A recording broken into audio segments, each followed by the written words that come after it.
first part of this ended really abruptly and quickly, all because my audio failed, so I apologise about that. I'm going to continue with the infinity hotel explanation of the different kinds of infinity that there are. We've just learned there are kinds of infinity called countable infinities. I'm about to explain what the uncountable infinities are, but first I'll go to the book.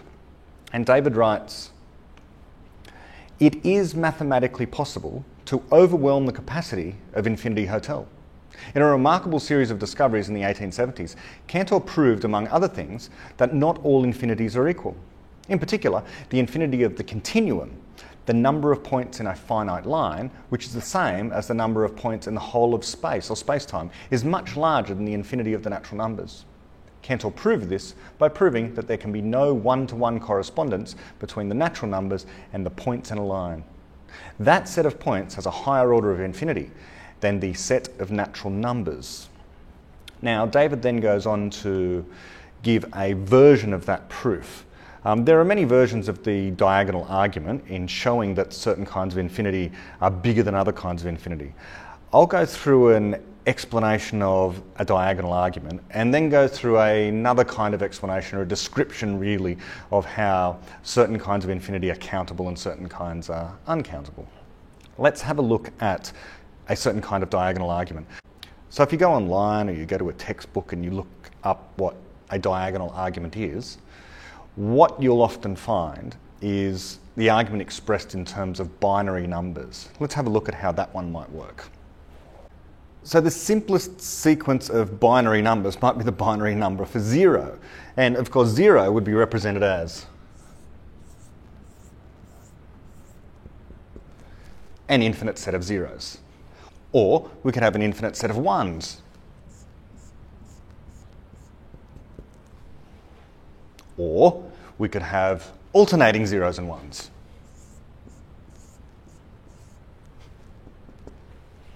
I'm not really going to be concerned about what these numbers actually represent in base 10.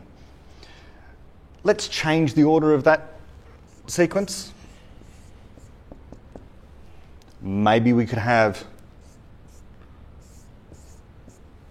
2 1s, 2 0s. For people listening on audio, basically I've got a sequence of nothing but zeros, then a sequence of nothing but 1s, then I've got a sequence of alternating 0 1 0 1, then I've got a sequence of alternating 1 0 1 0, then I've got a sequence of double 1 double 0 double 1, etc. Off to infinity. You just keep on repeating different patterns.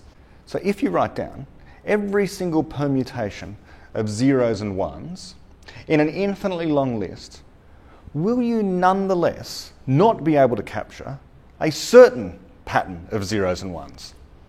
In fact, there is going to be, even if this list was infinitely long, and so that you went on such that your next sequence was 0 0 1 1 0 0 1, and then 1 1 1 0 0 1 1 0 0, and etc. You just kept on doing that, and you tried to shuffle around every single possible way of writing zeros and 1s. Is there a number that you could write of zeros and 1s that would not appear in an infinitely long list? Okay, heading down that way. Yes, there is. There is such a number. It's this number. Take the very first one, which is nothing but a series of zeros, and take the first digit of that number. It's a 0. I'll circle it. What I'm going to do to that 0 there is to change it from being a 0 into a 1. I'll write that up here. Now let's go to the second number in my sequence, and that's just a series of 1s. I'm going to take the second of those digits there, that's a 1, and I'm going to circle that, and I'm going to change it from what it is, which is a 1, into a 0. I'm going down to the third number now, and I'm going to take the third number on that list, circle it once more. It happens to be a 0. I'm going to write down a 1. And then on the fourth number, I think you get the picture now, we're going to find the fourth number in that sequence, circle it, and write down a 1. I'm going to repeat that for every single number in the list, off to infinity. And what I will have constructed up here at the top is a number which by definition is different to every single other number in the list. So even though that number is infinitely long, even though that list is infinitely long, and would appear, if it's an infinitely long list, such that every single number in that list is different to every other number, and I've gone through every possible permutation that I can, one would think that I have constructed every single number that could possibly be constructed from zeros and ones. But no, because here, by definition, at the top, I've constructed a number that is not identical to any number in these lists. It's different by one digit from every single number in this list. It's different to this one because it's got a 1 there instead. It's different to this one because it's got a 0 instead there. No number down here will be the same as that number. I've found a number that does not appear in an infinitely long list of zeros and ones where every single number in that list is constructed of nothing but zeros and ones. So this is very profound. This says that this number here is not in the list of the infinite numbers that are in the bottom list. So there must be a set of numbers bigger than this countable list. And it's countable because it's ordered. Okay, there is a specific pattern that we're following here. This one doesn't appear anywhere in that infinite pattern. It's a different kind of number. What kind of number is it? Well, it's part of a sequence of uncountable numbers. It doesn't appear in the countable set. There's another way of thinking about this. Sometimes people can struggle with the diagonal argument in trying to understand the difference between countable and uncountable. I find this version a little bit more intuitive. It's not a proof that there exist uncountable infinities, but I think it's a clearer explanation. Let's think about any countable set.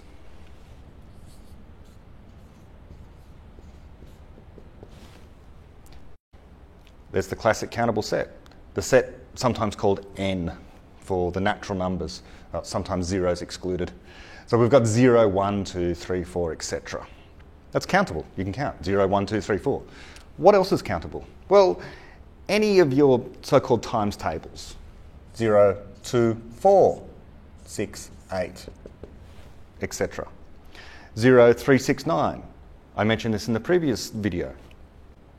Now, these sets are of the same size, even though it would appear that not every element of the first set, 0, 1, 2, 3, 4, appears in the second set, 0, 2, 4, 6, 8. So the second set is missing all the odd numbers. Doesn't that mean it's missing half of the numbers that are in the first set? Both of them are countable. Okay, you can count 2, 4, 6, 8, 10, 3, 6, 9, 12. They're both infinitely big. Now, although both of them are infinitely long and infinitely large, both of them are smaller than other kinds of infinity.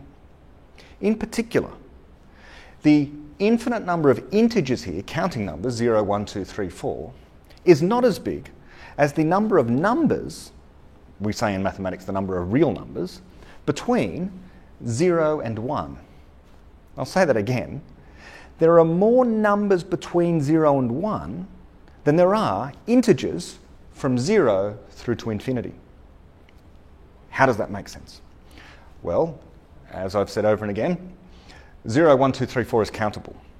But what is not countable, what is an uncountably large number of numbers, are all the numbers between 0 and 1. Let's see why. Let's write down 0 to 1. This is a continuum between 0 and 1. What's halfway? 0.5, or the fraction 1 over 2. What's a bit smaller than 1 half? Well, 0.1. What's smaller than that? 0.01. And smaller than that? 0.001, and so on. So let's try and count the numbers between 0 and 1. 0, what comes next? I certainly know what comes next down here with the integers. I can count them, 0, 1, 2, 3, 4. But if I want to count the real numbers, all of the decimals, let's say, between 0 and 1, I have no hope of even starting. I don't know where to begin counting after 0. 0.001, well no, it's not that because there's something even smaller than that, 0.000001, and even smaller than that. It doesn't matter what number you pick, however small it is, I can give you another number that's smaller yet. And that means I cannot count the numbers between 0 and 1. It's an uncountably large infinity. Therefore, because the number of members is so large that not only is it infinite, you can't even begin counting them, it's larger than the ones where at least you've got a hope of beginning the process towards infinity. So that's an intuitive way of trying to understand the difference between countable and uncountably large infinities. Okay, after that long digression, let's go back to the book. David writes, so there is an uncountable infinity of real numbers between any two distinct limits, like 0 and 1. Furthermore, there are uncountably many orders of infinity, each too large to be put into one-to-one correspondence with the lower ones. Another important uncountable set is the set of all logically possible reassignments of guests to rooms in Infinity Hotel, or as the mathematicians put it, all possible permutations of the natural numbers. And so reordering the natural numbers in different orders, there's an uncountably large number of those. So I'm skipping a bit here and going on to the story of the puppy. Everyone likes the story of the puppy. It's not a real puppy, we don't have to worry. David writes, Infinity Hotel has a unique, self-sufficient waste disposal system. Every day, the management first rearrange the guests in a way that ensures that all rooms are occupied. Then they make the following announcement. Within the next minute, will all guests please bag their trash and give it to the guest in the next higher numbered room. Should you receive a bag during that minute, then pass it on within the following half minute. Should you receive a bag during that half minute, pass it on within the following quarter minute, and so on. To comply, the guests have to work fast, but none of them has to work infinitely fast or handle infinitely many bags. Each of them performs a finite number of actions as per the hotel rules. After 2 minutes, all these trash-moving actions have ceased. So 2 minutes after they begin, none of the guests has any trash left. Just by the way, why did it take 2 minutes? Well, basically that's because there's this sum that looks kind of like this. Begin with 1 minute, and then the next thing we're told to do is half a minute, and then the next thing we'll do is told to add a quarter of a minute. And we just keep halving the previous number and then adding together the entire sequence. Now, if you know how to add together infinite sequences, an infinite series of numbers rather, then you can figure this out. But if you don't, then all you need to do is to take out a calculator and you will see that the series converges to 2. In fact, you can prove that it identically equals 2, but you can at least demonstrate to yourself with nothing but a calculator that, sure enough, 1 plus 0.5 plus 0.25 plus 0.125, etc., is going to approach 2. So after that process, David writes, all the trash in the hotel has disappeared from the universe. It is nowhere. No one has put it nowhere. Every guest has merely moved some of it to another room. The nowhere, where all that trash has gone, is called in physics a singularity. Singularities may well happen in reality inside black holes and elsewhere, but I digress. At the moment, we are still discussing mathematics, not physics. Of course, Infinity Hotel has infinitely many staff. Several of them are assigned to look after each guest, but the staff themselves are treated as guests in the hotel, staying in numbered rooms and receiving exactly the same benefits as every other guest. Each of them has several other staff assigned to their welfare. However, they are not allowed to ask those staff to do their work for them. That is because if they did this, the hotel would grind to a halt. Infinity is not magic. It has logical rules. That is the whole point of the Infinity Hotel thought experiment. The fallacious idea of delegating all one's work to other staff in higher numbered rooms is called an infinite regress. It is one of the things that one cannot validly do with infinity. Skipping a little bit.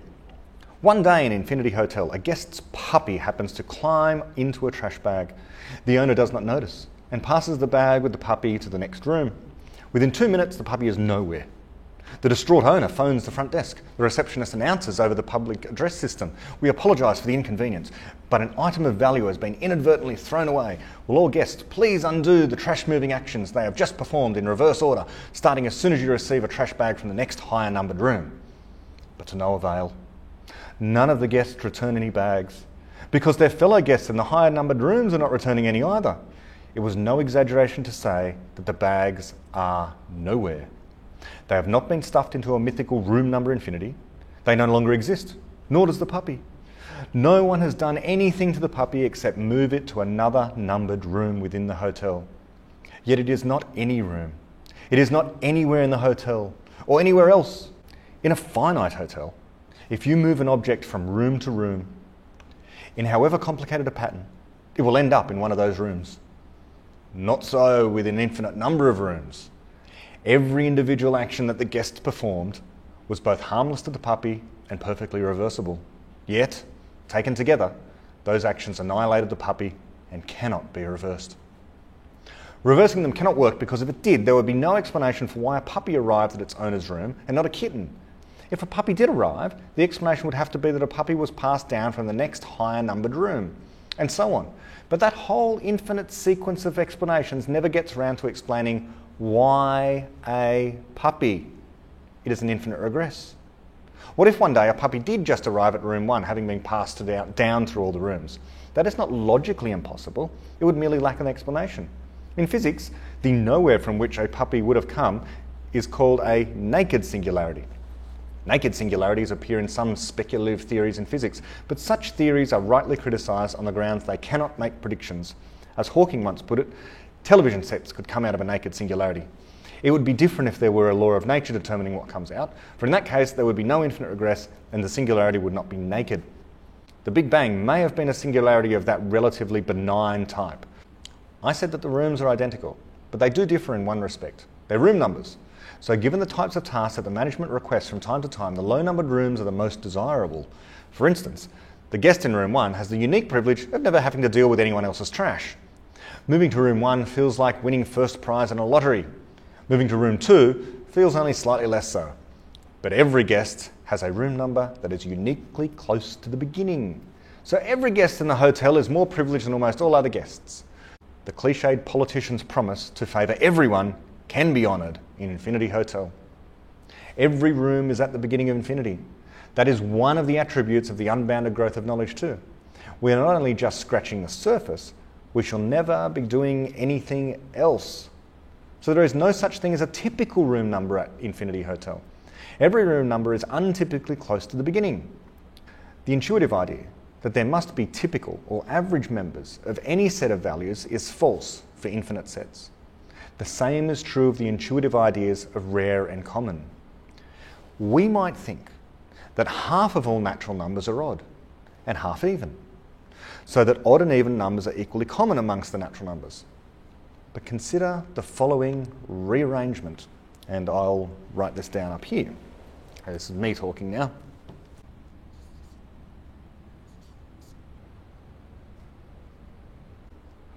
Okay, so this is the sequence that more or less that David's written down in the book. And as we can see here, all we've done is move the odd numbers after the even numbers, such that we've got two even numbers together, and then we've got an odd number. So 1, 2, 4, 3, 6, 8, 5, 10, 12, 7. And you can do that forever. And this would make it appear that the odd numbers are half as common as the even numbers. And it gets worse. I mean, what if we were to write down something like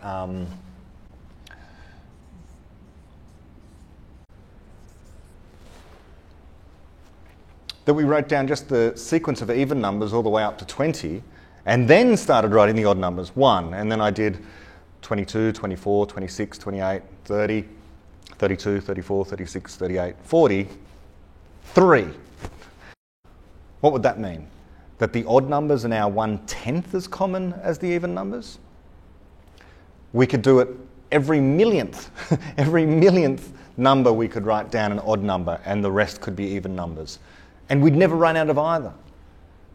What does this mean? That's quite profound. I'll read the section where David remarks on precisely that.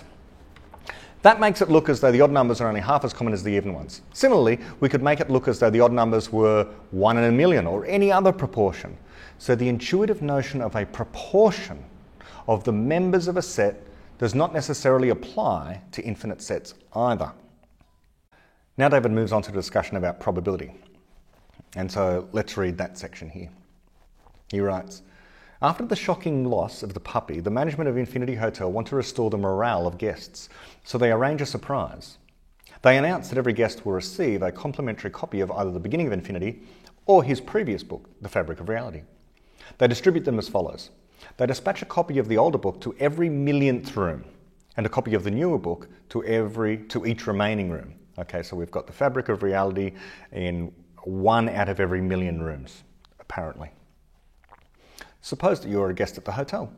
A book, gift wrapped in opaque paper, appears in your room's delivery chute. You are hoping that it will be the newer book because you have already read the old book. You're fairly confident that it will be because, after all, what are the chances that your room is one of those that received the old book? Exactly 1 in a million, it would seem. But before you have a chance to open the package, there is an announcement. Everyone is to change rooms to a number designated on a card that will come through the chute. The announcement also mentions that the new allocation will move all the recipients of one of the books to odd-numbered rooms and the recipients of the other book to even-numbered rooms, but it does not say which. So you cannot tell from your new room number which book you have received. Of course, there is no problem with filling the rooms in this manner. Both books had infinitely many recipients. Your card arrives and you move to your new room. Are you now any less sure about which of the 2 books you have received? Presumably not. By your previous reasoning, there is now only a 1 in 2 chance your book is the beginning of infinity because it is now in half the rooms. Since that is a contradiction, your method of assessing those probabilities must have been wrong. Indeed, all methods of assessing them are wrong because, as this example shows, in Infinity Hotel, there is no such thing as the probability that you have received one book or the other. Okay, so this is me talking now. This is a profound insight into the nature of probability and how it cannot apply to infinite sets. What we had here was a thought experiment that set things up such that it appeared as if 1 out of every million rooms in Infinity Hotel had a copy of the fabric of reality, and the rest had the beginning of infinity. And so you would presume, on the basis in which it is stated, that the probability of you going into a random room into Infinity Hotel, that you would find the beginning of infinity, because it seems like far more of those rooms have the beginning of infinity. However, once the instruction comes through that everyone who received, let's say, the beginning of infinity is to move to an even-numbered room, and everyone who received the fabric of reality was to move to an odd-numbered room, then in performing that exact action, you now move to one of the rooms. But you don't know which one it is. All you know is that you have moved into either an odd-numbered room or an even-numbered room, and the odd-numbered rooms contain beginning of infinity, and the even-numbered rooms contain the fabric of reality. But that seems to conflict with what you already assumed, which is 1 out of every million rooms contains the fabric of reality. And now it appears as though 1 in 2 rooms contains the fabric of reality. How do we square these two things? We square these two things because that way, that intuition of thinking about probabilities as applied to infinite sets doesn't work. I'll continue reading. David writes, mathematically, this is nothing momentous. The example merely demonstrates again that the attributes probable or improbable, rare or common, typical or untypical, have literally no meaning in regard to comparing infinite sets of natural numbers. But when we turn to physics, it is bad news for anthropic arguments. Imagine an infinite set of universes, all with the same laws of physics, except that one particular physical constant, let's call it d, has a different value in each. Strictly speaking, we should imagine an uncountable infinity of universes, like those infinitely thin cards. But that only makes the problem I'm about to describe worse, so let us keep things simple. Assume that of these universes, infinitely many have values of d that produce astrophysicists, and infinitely many have values that do not. Then let us number the universes in such a way that all those with astrophysicists have even numbers and all the ones without astrophysicists have odd numbers. I'll just pause there before I go on. Now, why would David talk about having a constant that leads to astrophysicists? Well, people involved in or interested in SETI, or who write about the possibility of intelligent life out there, they often confine their discussions to how do we detect astrophysicists? Why on earth would that be the measure of finding intelligence out there? Well, if you're looking for intelligence, the best way that we know currently, according to the SETI project anyway, is to listen to, in particular, radio signals coming from deep space signals. And if you're listening for radio signals, you're probably listening for people who are deliberately sending them in our direction, and they'd probably be some kind of astrophysicist or using some other astrophysics technology. Okay? Anyway, I'll continue reading. This does not mean that half the universes have astrophysicists. Just as with the book distribution in Infinity Hotel, we could equally well label the universes so that only every third universe or every trillionth one had astrophysicists, or that every trillionth one did not. So there is something wrong with the anthropic explanation of the fine-tuning problem. We can always make fine-tuning go away just by relabeling the universes. At our whim, we can number them in such a way that astrophysicists seem to be the rule, or the exception, or anything in between. Now suppose that we calculate, using the relevant laws of physics with different values of d, whether astrophysicists will emerge. We find that for values of d outside the range, from say 137 to 138, those that contain astrophysicists are very sparse. Only 1 in a trillion such universes has astrophysicists. Okay, this is a complete diversion by me, but it's an area I'm interested in, so indulge me for a moment. The choice of 137 to 138 is no accident. The 137 to 138 is actually the reciprocal of what is known as the fine structure constant. And so I'll just mention that very, very quickly as to what the fine structure constant is for anyone else who happens to be interested in astrophysics. So the fine structure constant is known as alpha, and alpha is unique. Not unique, okay, but it's special because it is something called a dimensionless constant, and it's actually a constant that's made up of other really cool constants. So the charge on an electron squared divided by Planck's constant multiplied by the speed of light. Now the dimensions of that are, well, it's dimensionless because it has no units. So this isn't in terms of meters per coulomb or kilograms or anything like that. The constants all cancel out, and so you end up with just a number, and what's often used is 1 over alpha, and 1 over alpha happens to have the value very close to 137. I think it is, it's checking the internet right now, 137.035. It's known very precisely, 999.074. And the fine structure constant, among other things, determines the strength of the electromagnetic force. And the uncertainty in this number here is extremely small. So we can measure the fine structure constant really well. It's called the fine structure constant because when you look at things like emission spectra made up of these bright lines, when you pass light, let's say coming from a star, through a telescope and then through a thing called a spectroscope, and you split it up into all the colours of the rainbow, or whatever the colours coming from the star happen to be, you notice that there is fine structure to those lines. And the fine structure constant gives us a way of, the distance between these lines can give us a measure of what the fine structure constant actually is. And so we can measure the fine structure constant here in the laboratory on Earth, in stars that are near to us in the galaxy, and in stars and quasars on the other side of the universe. And this is what certain astrophysicists are doing. They're trying to measure whether or not the fine structure constant has changed over time, because if it did, that would suggest something rather remarkable. It would suggest that the laws of physics are not precisely the same here on Earth as they are on the other side of the universe. For a while there, we thought we had found a difference in the fine structure constant, but the fact is that that was shown to be systematic error in the experiment. But if the fine structure constant was changing, then the explanation for a changing fine structure constant over time could mean that Planck's constant had changed, the speed of light had changed, or that the charge, the elementary charge on an electron had changed.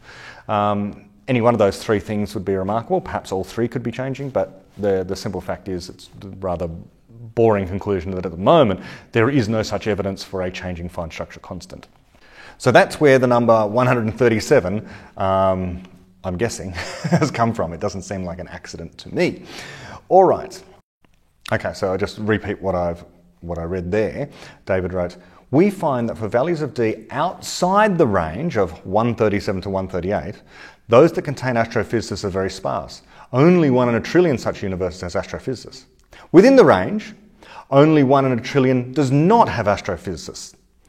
And for values of D between 137.4 and 137.6, they all do.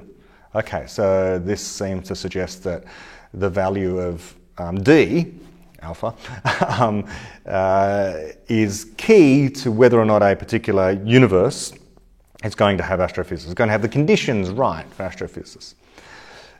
Let's keep on moving. David writes, "Let me stress that in real life we do not understand the process of astrophysicist formation remotely well enough to calculate such numbers, and perhaps we never shall, as I shall explain in the next chapter. But whether we could calculate them or not, anthropic theorists would wish to interpret such numbers as meaning that, if we measure D, we are unlikely to see values outside the range from 137 to 138. But they mean no such thing. For we could just relabel the universes, shuffle the infinite pack of cards to make the spacings exactly the other way around, or anything else we liked." So this is really important for people interested in questions about fine structure. As a layperson, I am interested in that question. There's been a lot of books written on this topic, and this is an important fact to keep in mind that many people who've written books on this topic do not grapple with. That there is this mathematical argument about the way in which we can order this infinite set. That just because we find outside of the range for some particular constant, that it is highly unlikely, apparently, for something like astrophysicists to emerge, to evolve, to be possible in those universes.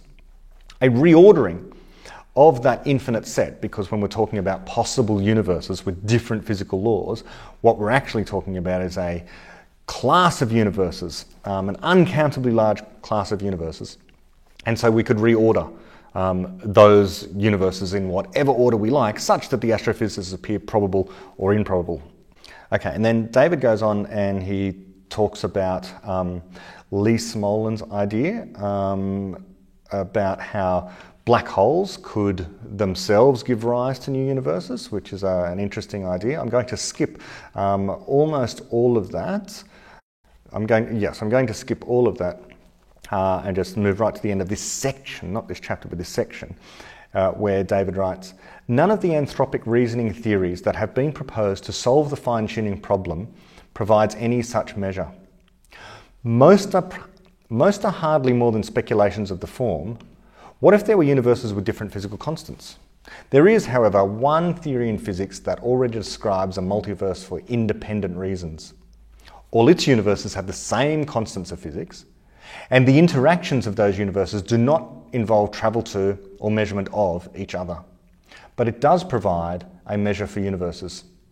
That theory is quantum theory, which I shall discuss in chapter 11. Skipping a very short part, and David writes, "Infinite means something like bigger than any finite combination of finite things, but that informal notion is rather circular, unless we have some independent idea of what makes something finite and what makes a single act of combination finite. The intuitive answer would be anthropocentric. Something is definitely finite if it could, in principle, be encompassed by a human experience. But what does it mean to experience something? Was Cantor experiencing infinity when he proved theorems about it? Or was he experiencing only symbols? But we only ever experience symbols. One can avoid this anthropocentrism by referring instead to measuring instruments. A quantity is definitely neither infinite nor infinitesimal if it could, in principle, register on some measuring instrument.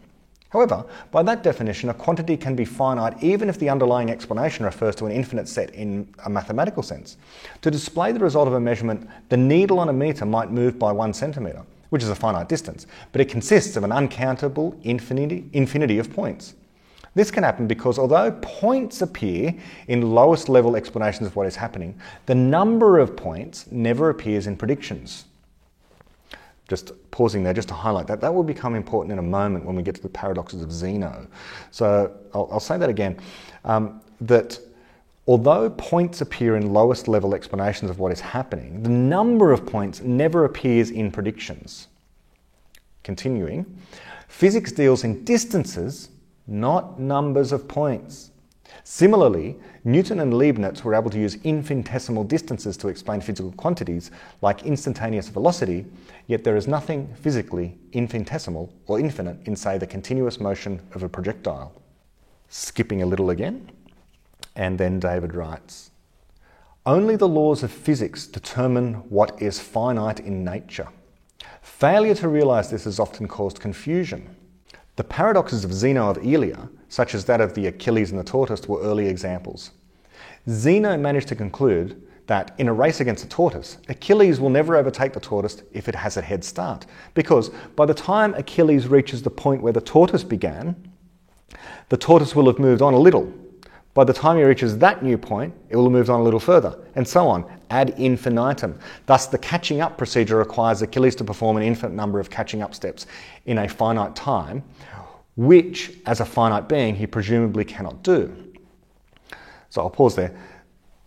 Let's refer back to what was just said. Physics deals in distances, not number of points. This is the problem, this is the solution to Zeno of Elea's conundrum that he was in. Now, I used to argue that there were two ways of going about this.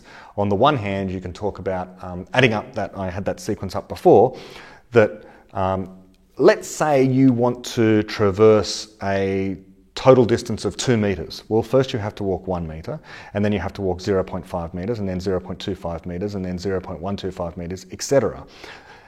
And so it would appear that given that each individual step taken takes a finite amount of time and there's an infinite number of steps, then no matter how short the amount of time, given that there's an infinite number of steps required, each requiring a finite amount of time, it's going to take an infinite amount of time to move 2 metres. That would appear to be Zeno's argument. The mathematical argument is, well, you can add up 1 plus 0.5 plus 0.25 plus 0.125, etc., etc., and get to 2. Similarly, all you're really arguing is that you're taking your 2 metres, or whatever it happens to be, the distance of 2, and you're splitting it up into an infinite number of points. The resolution to any of this, to any time we have a supposed paradox of being able to move through an infinite number of points, but each step along the way taking a finite amount of time, adding up to an infinite amount of time, therefore making motion impossible, is that physics does not deal in infinite numbers of points. Physics deals in distances. And if you want to get from point A to point B, that's a distance, and that will take you a certain amount of time. What's not going on is you actually taking time to go an infinite number of points. That's the incorrect way of putting the problem. Let's return to the book, which explains it far more clearly than I do. Did you see what Zeno did there? He just presumed that the mathematical notion, that happens to be called infinity, faithfully captures the distinction between finite and infinite that is relevant to that physical situation. That is simply false. If he is complaining that the mathematical notion of infinity does not make sense, then we can refer him to Cantor, who showed that it does. If he is complaining that the physical event of Achilles overtaking the tortoise does not make sense, then he is claiming that the laws of physics are inconsistent, but they are not. But if he is complaining that there is something inconsistent about motion, because one could not experience each point along a continuous path, then he is simply confusing two different things that both happen to be called infinity. There is nothing more to all these paradoxes than that mistake. What Achilles can or cannot do is not deducible from mathematics. It depends only on what the relevant laws of physics say. If they say he will overtake the tortoise in a given time, then overtake it he will. If that happens to involve an infinite number of steps of the form move to a particular location, then an infinite number of such steps will happen. If it involves his passing through an uncountable infinity of points, then that is what he does. But nothing physically infinite has happened. Thus, the laws of physics determine the distinction not only between rare and common, probable and improbable, fine-tuned or not, but even between finite and infinite. Just as the same set of universes can be packed with astrophysicists when measured under one set of laws of physics, but have almost none when measured under another, so exactly the same sequence of events can be finite or infinite, depending upon what the laws of physics are. Zeno's mistake has been made with various other mathematical abstractions too. In general terms, the mistake is to confuse an abstract attribute with the physical one of the same name. Since it is possible to prove theorems about the mathematical attribute, which have the status of absolutely necessary truths, then one is misled into assuming that one possesses a priori knowledge about what the laws of physics must say about the physical attribute. Pausing there, David mentions absolutely necessary physical truths. As he says in The Fabric of Reality, as he says in this chapter very shortly, and as he said in his Dirac Medal award ceremony speech, the mathematician's misconception. Well, this is a common theme amongst David's work. Absolutely necessary truths exist, and that is what mathematics is the study of. But our knowledge of those absolutely necessary truths are not absolutely necessary truths. Okay, that sounds too clever by half, but all it means is that our knowledge of anything is fallible. And even though mathematics is a study of things that are not fallible, just as in physics, our study of the laws of physics are the study of things that are perfect. The laws of physics are perfect in some sense. They're out there. They have a certain final form. They are the laws that govern the universe. They are fixed, immutable.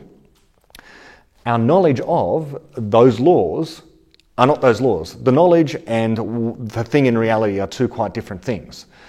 So we are always fallible. The knowledge that we produce is always error-prone. It contains errors, but it can be about things that are absolutely necessarily true. I'm skipping a fair bit more of this chapter now. I'm skipping a significant part again now, and we're moving on to a section about the relationship between computation and mathematics and physics. David writes, Turing initially set up the theory of computation, not for the purpose of building computers, but to investigate the nature of mathematical proof. Hilbert in 1900 had challenged mathematicians to formulate a rigorous theory of what constitutes a proof. And one of his conditions was that proofs must be finite. They must use only a fixed and finite set of rules of inference. They must start with a finite number of finitely expressed axioms, and they must contain only a finite number of elementary steps, where the steps themselves are finite. Computations, as understood in Turing's theory, are essentially the same thing as proofs. Every valid proof can be converted into a computation that computes the conclusion from the premises. And every correctly executed computation is a proof that the output is the outcome of the given operations of the input. Now, a computation can be thought of as computing a function that takes an arbitrary natural number as its input and delivers an output that depends in a particular way on that input. So, for instance, doubling a number is a function. Infinity Hotel typically tells guests to change rooms by specifying a function and telling them all to compute it with different inputs, their room numbers. One of Turing's conclusions was that almost all mathematical functions that exist logically cannot be computed by any program. They are non-computable, for the same reason that most logically possible reallocations of rooms in Infinity Hotel cannot be affected by any instruction by the management. The set of all functions is uncountably infinite, while the set of all programs is merely countably infinite. That is why it is meaningful to say that almost all members of the infinite set of functions have a particular property. Hence also, as the mathematician Kurt Gödel had discovered using a different approach to Hilbert's challenge, almost all mathematical truths have no proofs. They are unprovable truths. It also follows that almost all mathematical statements are undecidable. There is no proof that they are true and no proof that they are false. Each of them either is true or false, but there is no way of using physical objects such as brains or computers to discover which is which. The laws of physics provide us only with a narrow window through which we can look out on the world of abstractions. All undecidable statements are, directly or indirectly, about infinite sets. To the opponents of infinity in mathematics, this is due to the meaninglessness of such statements, but to me, it is a powerful argument, like Hofstadter's 641 argument, that abstractions exist objectively. For it means that the truth value of an undecidable statement is certainly not just a convenient way of describing the behaviour of some physical object like a computer or a collection of dominoes. Interestingly, very few questions are known to be undecidable, even though most are, and I shall return to that point. But there are many unsolved mathematical conjectures, and some of those may well be undecidable. Take, for instance, the prime pairs conjecture. A prime pair is a pair of numbers that differ by 2, such as 5 and 7. The conjecture is that there is no largest prime pair, that there are infinitely many of them. Suppose for the sake of argument that is undecidable, using our physics.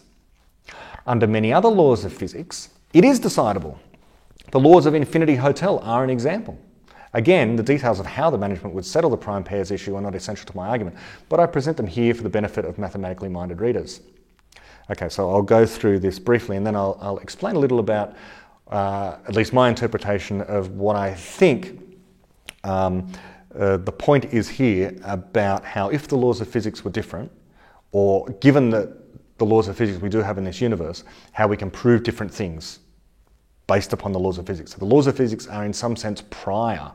They are the things that permit what can possibly be predicted within our universe. And given another universe, with different, a universe of different laws entirely, we could prove different things. Okay, so David writes, this is how you would prove the prime pairs conjecture in a different universe, namely the universe in which we find Infinity Hotel. David writes, the management would announce, first, please check within the next minute whether your room number and the number 2 above it are both primes. Next, if they are, send a message back through lowered numbered rooms saying that you have found a prime pair. Use the usual method for sending rapid messages. Allow 1 minute for the first step, and thereafter each step must be completed in half the time of the previous one. Store a record of this message in the lowest numbered room that is not already storing a record of a previous such message. Next, check with the room numbered 1 more than yours. If that guest is not storing such a record as you are, then send the message to room 1 saying there is a largest prime pair. Okay, at the end of 5 minutes, the management would know the truth of the prime pairs conjecture. So there is nothing mathematically special about the undecidable questions, the non-computable functions, the unprovable propositions. They are distinguished by physics only. Different physical laws would make different things infinite, different things computable, different truths, both mathematical and scientific, knowable. It is only the laws of physics that determine which abstract entities and relationships are modelled by physical objects, such as mathematicians' brains, computers, and sheets of paper. So what we saw there, if we've got an Infinity Hotel, which does not obey the laws of physics, we could prove the prime pairs conjecture, which we have no proof of here, and which well may be undecidable. In Infinity Hotel, why does it have different laws of physics? Well, one thing is an infinite number of steps can be completed, which requires energy, in a finite amount of time. Within 5 minutes, we can do an infinite number of steps, and presumably we're moving also, as we get towards the end of the computation, well beyond the speed of light, asymptotically close to infinite speed. That violates many laws of physics. Number one, it exceeds the speed of light. Number two, it violates conservation of energy. The faster that we start to move, the more our momentum increases and our mass increases and the energy required to complete these. This is relativity, right? The more energy required in order to move faster and faster and faster. We can't do any of this. This is why Infinity Hotel has different physical laws. Skipping a little again, and David writes, but if the laws of physics were in fact different from what we currently think they are, then so might be the set of mathematical truths we would then be able to prove, and so might the operations that would be available to prove them with. The laws of physics as we know them happen to afford a privileged status to such operations as not, and or, acting on individual bits of information, binary digits, or logical true-false values. That is why those operations seem natural, elementary, and finite to us, and why bits do. If the laws of physics were like, say, those of Infinity Hotel, there would be no additional privileged operations acting on infinite sets of bits. With some other laws of physics, the operations not, and or would be non-computable, while some of our non-computable functions would seem natural, elementary, and finite. That brings me to another distinction that depends on the laws of physics. Simple versus complex. Brains are physical objects. Thoughts are computations of the types permitted under the laws of physics. Some explanations can be grasped quickly and easily. Like, if Socrates was a man and Plato was a man, then both were men. This is easy because it can be stated in a short sentence and relies on the properties of an elementary operation, namely and. Other explanations are inherently hard to grasp because their shortest form is still long and depends on many such operations. But whether the form of an explanation is long or short, whether it requires few or many elementary operations, depends entirely on the laws of physics under which it is being stated and understood. Quantum computation, which is currently believed to be the fully universal form of computation, happens to have exactly the same set of computable functions as Turing's classical computation. But quantum computation drives a coach and horses through the classical notion of simple or elementary operation. It makes some intuitively very complex things simple. Moreover, the elementary information storing entity in quantum computation, the qubit, quantum bit, is quite hard to explain in non-quantum terminology. Meanwhile, the bit is a fairly complicated object from the perspective of quantum physics. I'll just pause there, just a very brief comment on that section there where David wrote, quantum computation, which is currently believed to be the fully universal form of computation, happens to have exactly the same set of computable functions as Turing's classical computation. That's an important note to make about quantum computation. There is this misconception out there that quantum computers can actually compute a wider range, have a greater repertoire of different computations than Turing's computation does. That is incorrect. A universal Turing computer can compute anything that a quantum computer can. It's just that in many, many cases, the Turing computer would take, even if it was operating at switching speeds at the speed of light, and it had infinite memory and the entire universe was, a classical computer, it wouldn't be able to reach the end of that computation, within trillions of years. So although it could do it, given an infinite amount of time, it would eventually get to the end of the computation. Clearly wouldn't be a feasible computation. It's not efficient for certain types of problems. The quantum computer is more efficient for certain kinds of problems than what the classical computer is. They can both compute the same overall number of kinds of computation. Okay, they both operate on laws of physics in this universe. So the set of all possible computations is the same for both classical and quantum computers. But the quantum computers are faster, much faster, for a certain set of computations. Okay, so skipping a bit, and David returns to a discussion about the mathematician's misconception. I really like this stuff because it is such a misconception, and I don't think it's just the mathematician's misconception, it's mathematics teachers' misconception, therefore it's mathematics students' misconception, and therefore it's everyone's misconception because everyone's been indoctrinated with this stuff at school. So let me read through what is said here. Whether a mathematical proposition is true or not is indeed independent of physics, but the proof of such a proposition is a matter of physics only. There is no such thing as abstractly proving something, just as there is no such thing as abstractly knowing something. Mathematical truth is absolutely necessary and transcendent, but all knowledge is generated by physical processes, and its scope and limitations are conditioned by the laws of nature.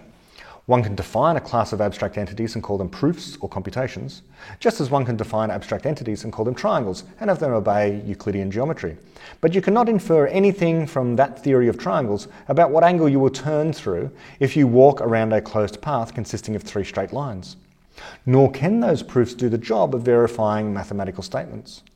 A mathematical theory of proofs has no bearing on which truths can or cannot be proved in reality or be known in reality. And similarly, a theory of abstract computation has no bearing on what can or cannot be computed in reality. So a computation or a proof is a physical process in which objects such as computers or brains physically model or instantiate abstract entities like numbers or equations and mimic their properties. It is our window on the abstract. It works because we use such entities only in situations where we have good explanations saying that the relevant physical variables in those objects do indeed instantiate those abstract properties. Consequently, the reliability of our knowledge of mathematics remains forever subsidiary to that of our knowledge of physical reality. Every mathematical proof depends absolutely, for its validity, on our being right about the rules that govern the behaviour of some physical objects like computers, or ink and paper, or brains. So contrary to what Hilbert thought, and contrary to what most mathematicians since antiquity have believed, and believe to this day, proof theory can never be made into a branch of mathematics. Proof theory is a science. Specifically, it is computer science. The whole motivation for seeking a perfectly secure foundation for mathematics was mistaken. It was a form of justificationism. Mathematics is characterised by its use of proofs in the same way that science is characterised by its use of experimental testing. In neither case is that the object of the exercise. The object of mathematics is to understand or explain abstract entities. Proof is primarily a means of ruling out false explanations, and sometimes it also provides mathematical truths that need to be explained. But, like all fields in which progress is possible, mathematics seeks not random truths, but good explanations. Three closely related ways in which the laws of physics seem fine-tuned are: they name all expressible in terms of a single finite set of elementary operations, they all share uniform distinction between finite and infinite operations, and their predictions can all be computed by a single physical object, a universal classical computer. Though to simulate physics efficiently, one would in general need a quantum computer. It is because the laws of physics support computational universality that human brains can predict and explain the behaviour of very unhuman objects like quasars. And it is because of that same universality that mathematicians like Hilbert can build up an intuition of proof and mistakenly think that it is independent of physics. It is not independent of physics, it is merely universal in the physics that governs our world. If the physics of quasars were like the physics of Infinity Hotel and depended upon the functions that we call non-computable, then we could not make predictions about them, unless we could build computers out of quasars or other objects relying on the relevant laws. With laws of physics slightly more exotic than that, we would not be able to explain anything, and hence could not exist. So there is something special, infinitely special it seems, about the laws of physics as we find them. Something exceptionally computation-friendly, prediction-friendly, and explanation-friendly. The physicist Eugene Wigner called this the unreasonable effectiveness of mathematics in the natural sciences. For the reasons I have given, anthropic arguments alone cannot explain it. Something else will. Now, David then goes through bad explanations for what explains the unreasonable effectiveness of mathematics and natural sciences, including, of course, the simulation argument. This is the argument that we're living inside of a simulation, and because a simulation would be based on software, which is mathematical in nature, we should therefore expect that mathematics works inside of nature, which is of course just a simulation. And this explains it. And that, of course, is a bad explanation. It's an infinite regress, because what we really want to know is, we want to understand reality. And so our question then is simply moved off. It's like the God explanation. It's like, well, if God created the universe, who created God? And apparently you're not allowed to ask that question. Well, if we're a simulation, on what computer are we running? What's the code? Who's running this computer? Who built this computer? Well, it's the same answer. We can't ask that because it's beyond the universe. But these are bad explanations, okay? They're not explanations. They are moving the problem from where it actually is off to a supernatural realm. So I'm going to skip that section, but I encourage everyone to read it.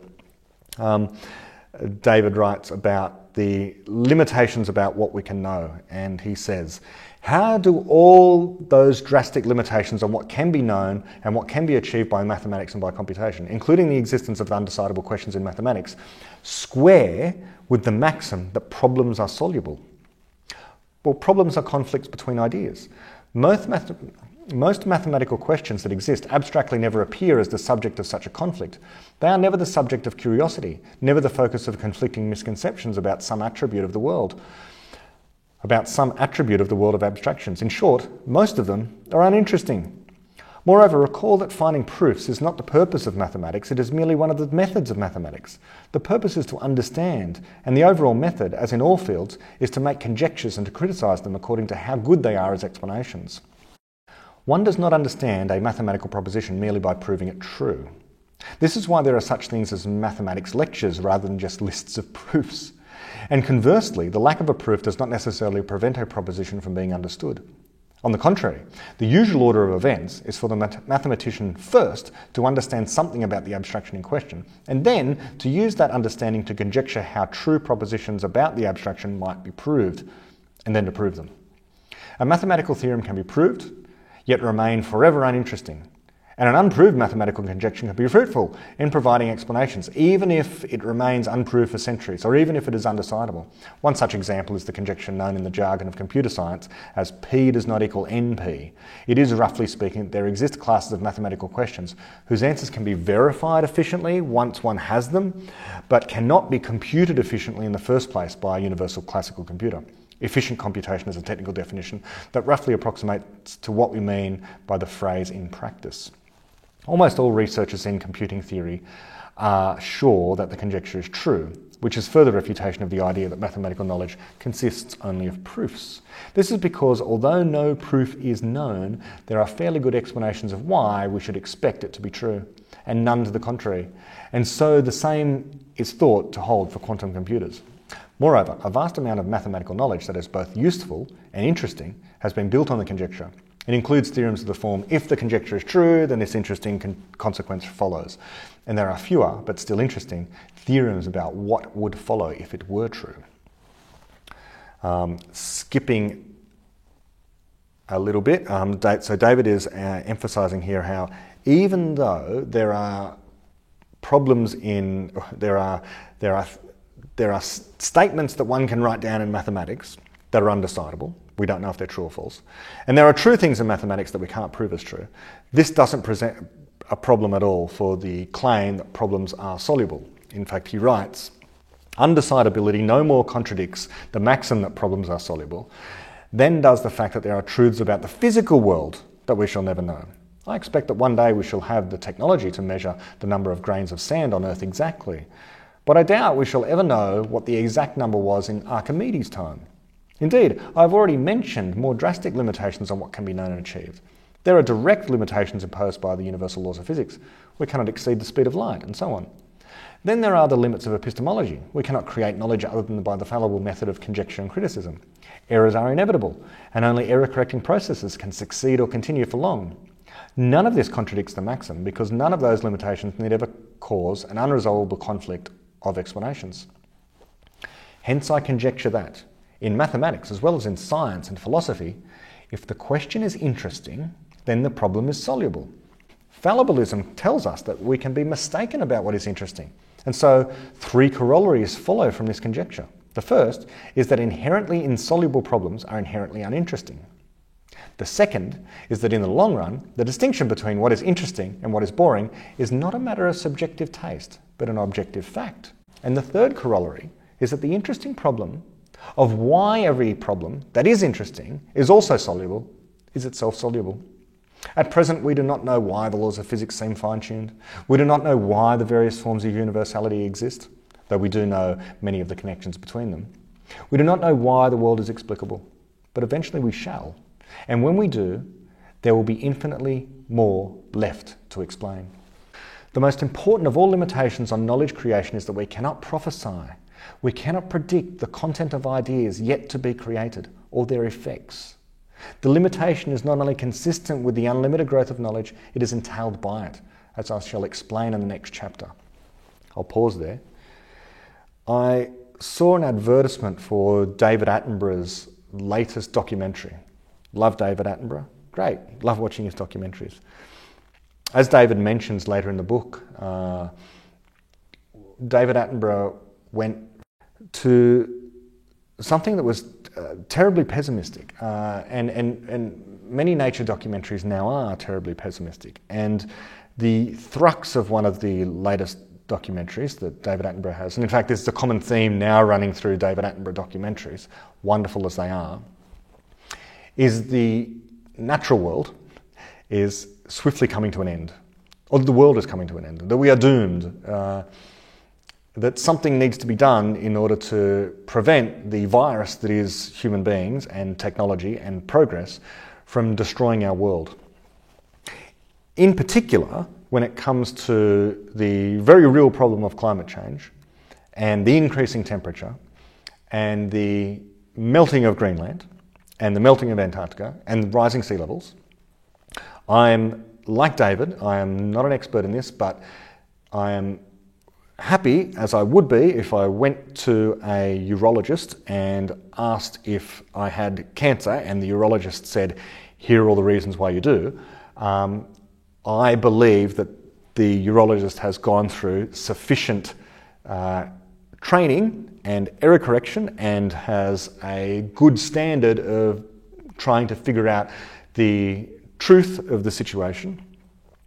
Because I understand what the process is that has led to the diagnosis of me having cancer, I, in the same way, think that the processes of all these scientists, these climate scientists, and physicists, and geologists, and people who are checking the data have gotten the data right. I can't check all the data. I could spend the time to go and check the data if I wanted to. It doesn't seem, of all the problems that are out there, I am not animated that this is one of the most pressing problems of all. There are many, many pressing problems, from terrorism to the sun suddenly doing something that we didn't expect, viruses, natural disasters, earthquakes, floods. There are many, many, many problems, okay? So yes, absolutely, anthropocentric climate change is a real thing and something should be done about it. The problem that many of us have with the way in which people are responding to anthropocentric climate change is encapsulated there in that paragraph. So I just want to read it again. It says, the most important of all limitations on knowledge creation is that we cannot prophesy. We cannot predict the content of ideas yet to be created or their effects. So, what's this got to do with climate change? At the moment, the overwhelming majority of purported solutions to climate change, and this goes all the way back to when David gave his first TED talk. I mean, this is a decade now and no progress seems to have happened. The solution appears to be to slow progress, literally to slow progress. So taxation on sources of energy, to migrate from cheap energy that works to more expensive energy that pollutes less. But this is not claimed to actually solve climate change, although it is sold as that. Anyone can look up the modelling that if we were to reduce our use of fossil fuels by 50%, which is highly unlikely, then the temperature of the Earth will still increase because the amount of carbon dioxide will still increase. If we were to eliminate all fossil fuel use, which would cost more money than possibly the globe has, but let's say we did, the temperature would still increase. The polar ice caps would still melt. The sea levels would rise. So these are not solutions. So what should we do? Well, one thing we should do is to actively cool the globe. This is what geoengineering is about. This would take energy. We could manufacture mirrors and put them in space. This would take energy. This would take fossil fuels. But possibly more importantly, we don't know, if the solution is, if the problem is the temperature is rising too much, rising too high, such that therefore the solution is reduce the temperature, then what we need is knowledge about how to do that. Knowledge production requires energy. The more knowledge we can produce, the faster we can produce it, and the cheaper and more efficiently we can produce it, the better. We don't know how we're going to figure out fusion. I would hedge my bets and say fusion is physically possible here on Earth. In fact, it has to be possible. We know it's possible on the sun, so if we could figure out a way to do it on Earth, fantastic. There are people working on fusion power. Once we have small fusion reactors here on Earth, game over, problem solved. We don't have to worry about any other kind of form of energy. Fossil fuel or wind power, solar power, will have fusion power. Highly efficient, very, very cheap. When the argument is given to us that we must move from fossil fuels to other kinds of energy not to solve climate change, but merely to slow it down, people are engaged in prophecy. What they're saying is that there is no other alternative, that the knowledge to solve climate change will not be created, that we are in a moment of stasis where the only possible response to climate change is to make things worse for just about everyone. And so it is kind of prophecy. Knowledge growth is unlimited. And we're going to see that in the next chapter. Let me finish reading this chapter and I'll get off my high horse. David writes, "That problems are soluble does not mean that we already know their solutions or can generate them to order. That would be akin to creationism. The biologist Peter Medawar describes science as the art of the soluble, but the same applies to all forms of knowledge. All kinds of creative thought involve judgments about what approaches might or might not work. Gaining or losing interest in particular problems or sub-problems is part of the creative process and itself constitutes problem solving. So whether problems are soluble does not depend on whether any given question can be answered or answered by any particular thinker on a particular day. But if progress ever depended on violating a law of physics, then problems are soluble would be false." Okay, so that's the end of A Window on Infinity, and the next chapter is chapter 9, Optimism. I do apologise that this particular episode took much longer to produce than any of the others. As I say, this is a labour of love, but I'm kind of buoyed by the fact that some of my favourite podcasts that are out there actually are more infrequent even than mine are. So I'm happy with the rate, but I'm also happy to receive messages as I do that people are encouraging me to make these more frequently. But I think we're doing pretty well. We're up to chapter 9. I've only been doing this for close to a year, so another year, and we'll be basically through the entire book, and then we'll be on to the Fabric of Reality. I'm not going to do chapter 9 now, but what I will release soon after this episode is one about free will, I think. It's going to be a diversion away from the beginning of Infinity, just onto something else I'm interested in. It'll be a much shorter one than this. But thanks for watching or listening. I hope it was clear, and I'll see you next time. Bye-bye.